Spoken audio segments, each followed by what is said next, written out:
Mr. Lev, I think it's, and then John Bellis and Ruth Jenkins. Hello, my name is Yair, and I'm from Marion Station. So I want to talk about something very different. I want to talk about an issue that is deeply important to many families in our district, which is delaying smartphones and social media until at least 8th grade.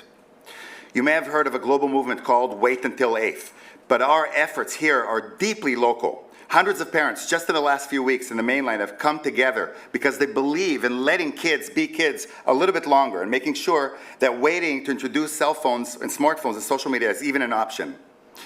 I wanted to address two misconceptions. First of all, some worry that this movement is anti-technology, but many of the strongest advocates, including those in Silicon Valley, those who invented Facebook, whatnot, they work in tech themselves. I'm personally involved in healthcare technology and multiple AI initiatives. We understand the power and value of technology, but that's exactly why we believe that kids should experience more of the real world offline before diving into the digital world. The second misconception, which I think is actually even more important, is the concern that this movement is about judging families or parents who choose to give their kids smartphones and social media earlier. It's so important to emphasize that this is not the case. It's not the case. Every family and every child in every situation is different, and every parent's choice should be respected. But for many parents who choose to delay, it's not about whether they want to delay, it's about whether it's even possible, and that's the problem. So often kids without smartphones, they feel immense pressure to get one, and parents feel pressured to give in. And this, honestly, that's happened to my sister, who's a psychologist, and she gave lectures about the topic. And by the time that her daughter, was 3rd grade, at the end of 3rd grade, she was the last one without a cell phone. And guess what happened on when 4th grade started? She had to give it in. And that's a problem that happens all the time. Many parents in our community who feel this way, they don't even realize how many other families and parents share the same concerns. By uniting and working together, we can make waiting a more realistic choice for everyone. What we want is an environment where children without smartphones will feel supported, and those with smartphones feel respected, so everyone gets along and honors each family's decision. This is a long-term effort, but we're already building a strong grassroots movement with hundreds of families who believe it's better to delay cell phones and smartphones and social media, and that it really is an option if we create a critical mass of parents in the schools, so our children are not the only ones without a cell phone. And now I'm addressing the board. At this time, the same time, we recognize the importance of partnering with district leadership, specifically the board and administration, all of you. And we know that many of you share the same concerns that we have about early smartphone use. That's why we are asking for your guidance. I don't have any specific request, just asking for your guidance and for your support and to collaborate with us in the coming future. Because the bottom line, we want you to be fully aware of this growing movement and to join us in creating a healthier, more balanced digital environment for our children. So thank you very much. Thank you. John Bellis, Ruth Jenkins, and then Alistair Browning. John Bellis, Wynwood. I have a 2nd grader at Penn Wyn and a preschooler. I'm back. This is the 3rd time since November that I've come to this podium to speak about Wait Until 8th, which is the pledge parents are signing nationwide to delay the smartphone and social media for their children till the end of 8th grade. The good news is that we've been growing quickly with approximately 300 elementary school parents in the district signing the pledge so far. We see similar numbers at neighboring Radnor and Haverford school districts.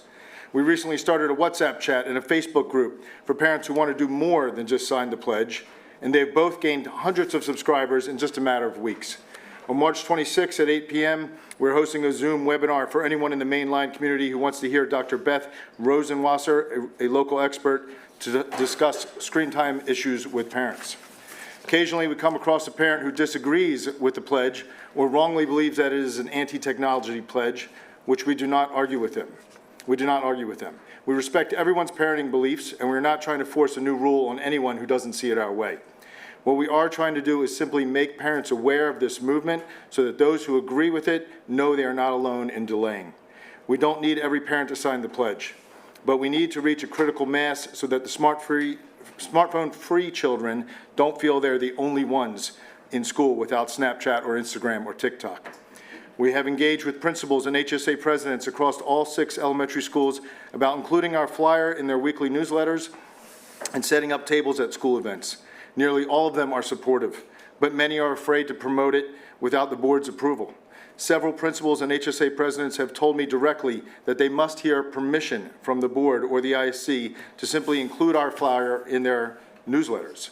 My understanding is that this school board and the ISC are supportive, but that they don't officially endorse such things. So I feel at a loss. Is this just a miscommunication? Here we have a popular community-wide movement that is totally free, riskless, and voluntary.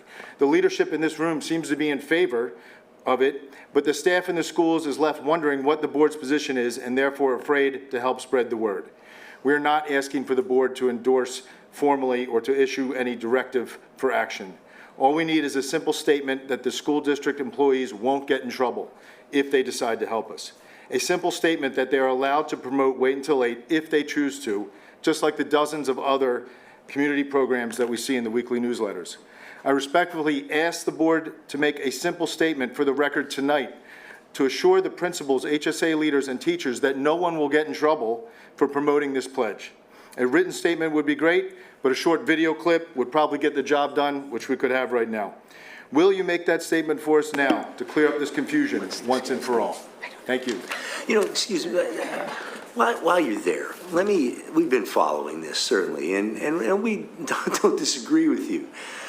So what has the HSA leadership said to you? Because I know Ms. Buckman had said, look, all we need is, we need a vehicle also.